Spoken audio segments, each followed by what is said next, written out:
तुम्हाला माहिती आहे का की शारीरिक संबंधांमध्ये नैसर्गिक ओलेपणा का इतका महत्त्वाचा असतो? या ओलेपणाबद्दल अनेक जोडप्यांच्या मनात भीती आणि गैरसमज असतात. आज आपण याच विषयावर मोकळेपणाने बोलणार आहोत, जेणेकरून तुमचे सर्व गैरसमज दूर होतील.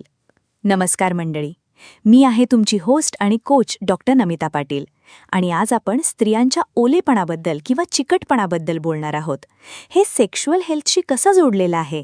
असं का म्हटलं जातं की स्त्री जोडीदार जितकी ओली असेल तितकीच शारीरिक संबंधांची मजा वाढते? यामागे नक्की काय कारण आहे? अनेक स्त्रियांना वाटतं की त्यांना काहीतरी त्रास किंवा आजार आहे. जेव्हा त्या उत्तेजित होतात तेव्हा त्यांचा योनिमार्ग पूर्णपणे ओला होतो. जणू काही कोणी तिथे पाणीच ओतलं आहे इतका जास्त ओलेपणा तिथे निर्माण होतो. त्यामुळे त्या या गोष्टीला घाबरतात की आपल्याला काही समस्या तर नाही ना? पण घाबरायचं काहीही कारण नाही. पुरुष असो वा स्त्री, दोघांसाठी ही ओलेपणा खूप महत्त्वाचा आहे. ही एक नैसर्गिक देणगी आहे. यामागे अनेक भक्कम कारणे असतात. फक्त स्त्रियाच नाही तर पुरुषही उत्तेजित झाल्यावर ओले होतात. बऱ्याचदा पुरुषांमधून प्रीकम किंवा चिकट द्रव बाहेर पडतो. याला प्री डिस्चार्ज असंही म्हणतात. काही पुरुषांमध्ये तर हा प्रीकम इतक्या भरपूर प्रमाणात बाहेर पडतो की जणू त्यांचं स्खलन झालं आहे असं वाटतं. स्त्री जोडीदाराच्या बाबतीत तर हे घडणंच अपेक्षित आहे. पुरुषाचं प्रीकम निघो वा न निघो, स्त्रीसाठी ते आवश्यक आहे. कारण त्यांचा जो प्रायव्हेट पार्ट आहे तो ताणल्या जाणाऱ्या उतींनी बनलेला असतो.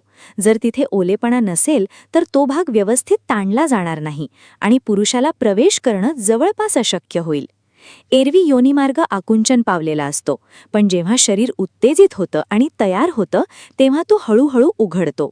तिथे रक्तपुरवठा खूप जास्त वाढतो आणि त्यामुळेच तिथे एक प्रकारचा घट्टपणा येतो.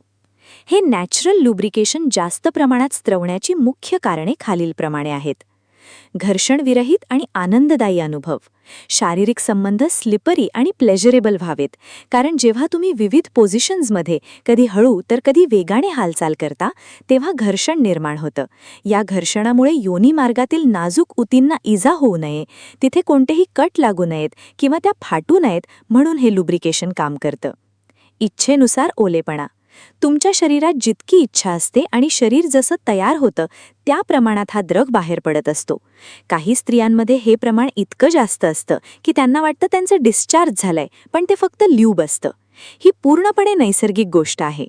सेक्सला घर्षणविरहित ठेवण्यासाठी अनेक लोक बाजारात मिळणाऱ्या कृत्रिम ल्यूबचा देखील वापर करतात. दुसरं महत्त्वाचं कारण म्हणजे स्पर्म्स.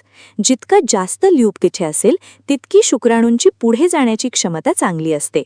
कोणत्याही लिक्विडशिवाय स्पर्म्स पुढे जाऊ शकत नाहीत.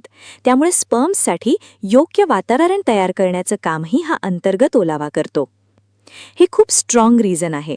म्हणूनच नेहमी स्त्री जोडीदार पूर्णपणे ओली होण्याची वाट पहा. सर्व तज्ज्ञही हेच सांगतात की स्त्री जितकी उत्तेजित होईल तितकीच ती ओली होईल. दोन्ही गोष्टी एकमेकांशी जोडलेल्या आहेत, त्यामुळे ओलेपणाची वाट पहा.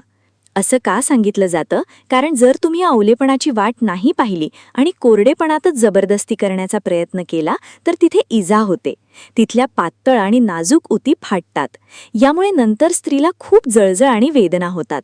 आणि जर तुम्ही असं वारंवार करत राहिलात तर तिच्या शरीरात सेक्सची इच्छा असूनही तिच्या मनात भीती निर्माण होते की मला पुन्हा वेदना आणि जळजळ होईल. म्हणूनच नेहमी ओलेपणाची वाट पहा. तुम्ही हवं तर स्पर्श करून पाहू शकता की ती ओली झाली आहे की नाही. ओलेपणा हा स्त्री आणि पुरुष दोघांसाठीही तितकाच महत्त्वाचा आहे. जेव्हा पुरुषाचा प्रीकम आणि स्त्रीचा ओलेपणा एकत्र येतो तेव्हा एक अत्यंत आनंददायी आणि घर्षणविरहित वातावरण तयार होतं. फोरप्लेचे महत्त्व. शारीरिक संबंधांदरम्यान मध्ये मध्ये फोरप्ले करणंही खूप महत्त्वाचं आहे. कारण एकदा तुम्ही हालचाल सुरू केली की थोड्या वेळाने तो घाग कोरडा होऊ शकतो. अशा वेळी पुन्हा फोरप्ले करा, ज्यामुळे पुन्हा लुब्रिकेशन होईल. मग पोझिशन बदला आणि पुन्हा फोरप्ले करा.